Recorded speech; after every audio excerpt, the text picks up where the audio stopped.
అయా ఏదైనా కానీ తండ్రి నీవు కనికరిస్తేనే ఏదైనా జరుగుతుంది తండ్రి. నీవు జాలి చూపిస్తేనే దేవతని మేము బ్రతకగలుగుతామయ్యా తండ్రి.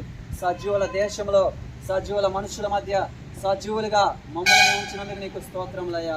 అయ్యా ఏమిచ్చినా నీ రుణాన్ని మేము తీర్చుకోలేము దేవాతంది.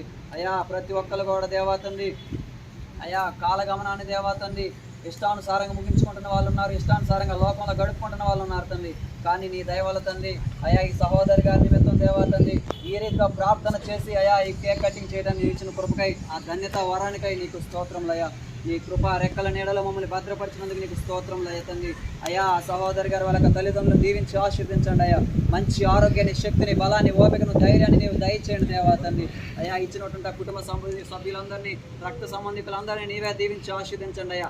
ఇలాంటి జన్మదిన కార్యక్రమాలు యేసు నామములో అనేకముగా పరిశుద్ధముగా జరుపుకొనును గాక తండ్రి. కుటుంబాల్లో ఆశీర్వాదం కలుగును గాకయ్యా, నెమ్మది కలుగును.